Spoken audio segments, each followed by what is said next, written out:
মাধ্যমিক পরীক্ষার্থীরা তোমরা যারা আছো তোমাদের জন্য আমি বাড়িমণ্ডল চ্যাপ্টার থেকে জোয়ার ভাটা নিয়ে আমি একটু আলোচনা করব। জোয়ার ভাটা তোমরা নিচু ক্লাসে পড়েছো জোয়ার ভাটা সম্পর্কে। জোয়ার ভাটাকে কি এক কথা যদি তোমরা বলতে চাও যে জোয়ার ভাটা কি, তাহলে বলবে যে চাঁদ ও সূর্যের আকর্ষণের জন্য পৃথিবীতে যে জলরাশি রয়েছে, যে বিভিন্ন সাগর মহাসাগর সমুদ্র যেগুলো জলরাশি রয়েছে, সেই জলরাশিগুলো যে সাময়িকভাবে স্ফীত হয় সেটাকে জোয়ার বলে, আর সেটা অবনমিত বা নিচু হয়ে যায় সেটাকে বলা হয় ভাটা। এই জোয়ার ভাটার কারণ কি? জোয়ার ভাটার যে কারণ, সেই কারণের মধ্যে আমরা প্রথমেই বলবো যে মহাকর্ষ, যেটা মহাকর্ষ সূত্র, অর্থাৎ মহাবিশ্বের প্রত্যেকটা বস্তু আমরা জানি একে অন্যকে তারা আকর্ষণ করে। এই মহাবিশ্বের প্রত্যেকটা বস্তু যখন একে অন্যকে আকর্ষণ করে, তাহলে চাঁদ সূর্য পৃথিবী এরাও পরস্পরকে আকর্ষণ করে। ঠিক আছে, এবার ঘটনা হচ্ছে চাঁদ কিন্তু সূর্যের তুলনায় নিতান্তই ছোট, 260 লক্ষ গুণ বড় চাঁদের থেকে সূর্য। কিন্তু ব্যাপারটা হচ্ছে চাঁদ যেখানে পৃথিবীর থেকে মাত্র 3,86,000 কিলোমিটার দূরে অবস্থিত, সেখানে সূর্য অবস্থিত প্রায় 15 কোটি কিলোমিটার দূরে। তাই খুব স্বাভাবিকভাবেই চাঁদের আকর্ষণ বলটা কিন্তু পৃথিবীর ওপর বেশি প্রযুক্ত হয়। ঠিক আছে, তো এই কারণে চাঁদ সূর্যের থেকে 2.2% বেশি আকর্ষণ করে পৃথিবীকে। এই আকর্ষণের জন্য পৃথিবীর যে জল ভাগগুলো রয়েছে বায়ুমণ্ডল, সেই জলভাগের জলটা উত্থিত হয়, অর্থাৎ ফুলে ফেপে ওপরে ওঠে, এবং তার সমকোণে যে জায়গাগুলো রয়েছে দেখতে পাচ্ছ, এই সমকৌণিক জায়গাগুলোতে তোমার হচ্ছে ভাটা সৃষ্টি হয়। ঠিক আছে, এবং এখান থেকে জলটা কিন্তু নেমে আসে। ঠিক আছে, এরপরে যে দ্বিতীয় কারণটা আছে, সেই দ্বিতীয় কারণটাকে আমরা বলতে পারি হচ্ছে পৃথিবীর আবর্তন যে বেগটা আছে, এই আবর্তন বেগের জন্য যে কেন্দ্রাতিক শক্তি সৃষ্টি হয়, একটা কেন্দ্র বহির্মুখী বল সৃষ্টি হয়, যাকে বলা হয় কোরিওলিস বল। এই কোরিওলিস বলের জন্য যেদিকে তোমার হচ্ছে চাঁদের আকর্ষণে যেখানটাতে হলো জোয়ার হচ্ছে, তার সেদিকে কিন্তু এই কোরিওলিস বলটা বেশি প্রযুক্ত হয় না, বেশি কাজ করে না।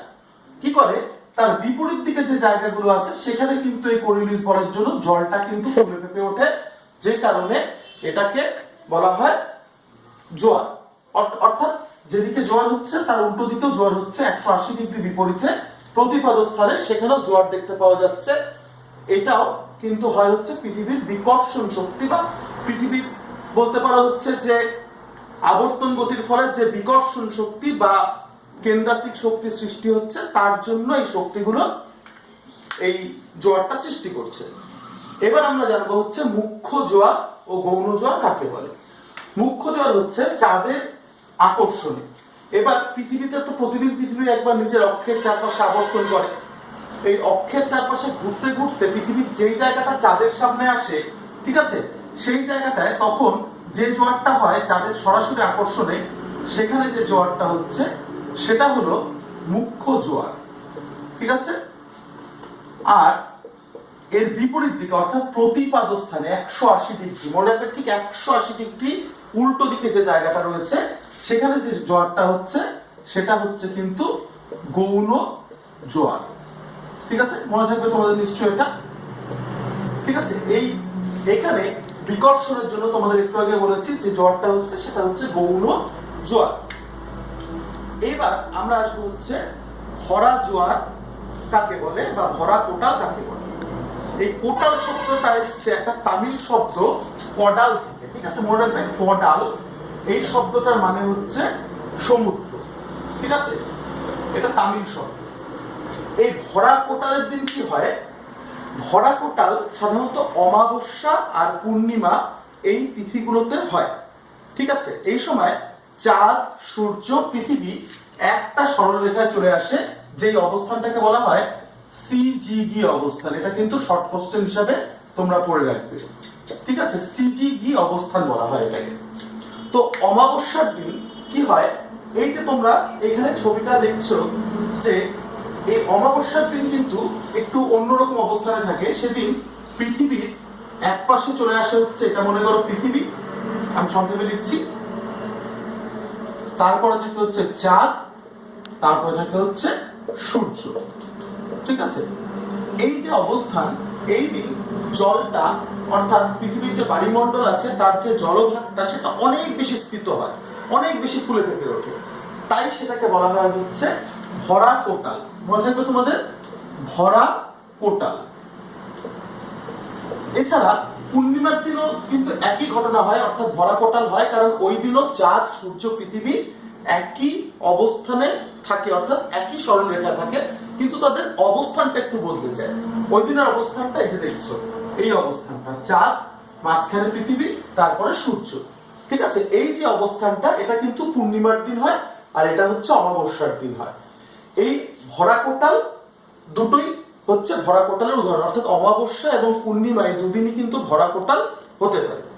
এছাড়া আরো এক ধরনের এই কোটাল শব্দের সাথে মানে সম্পর্কযুক্ত আরো একটা শব্দ তোমরা শুনবে, সেটা হচ্ছে মরা কোটাল। এটা কি হয়? শুক্ল আর কৃষ্ণ পক্ষের অষ্টমী তিথিতে এটা হয়।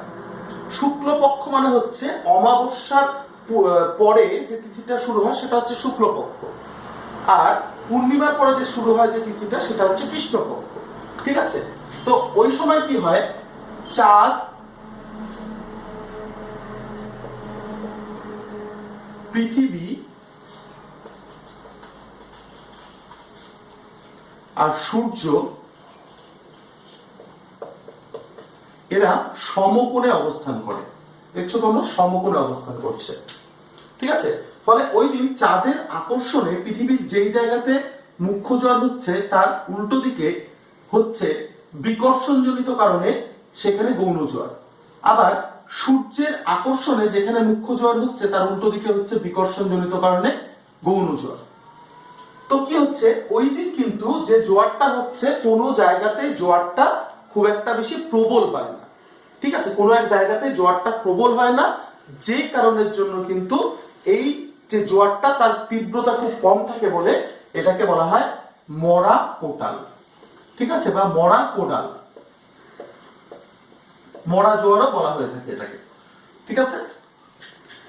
তো এই যে ভরা কোটাল, মরা কোটাল, সিজিগি, জোয়ার ভাটা, এই যে শব্দগুলো বা জিনিসগুলো তোমরা আজকে সংক্ষিপ্ত পরিসরে তোমাদেরকে জানানোর চেষ্টা করলাম, কেমন লাগলো জানাবে, কমেন্ট করবে, আর যদি ভালো লাগে তো চ্যানেলটা সাবস্ক্রাইব করো, তাহলে পরবর্তী ভিডিওগুলো তোমরা পেয়ে যাবে।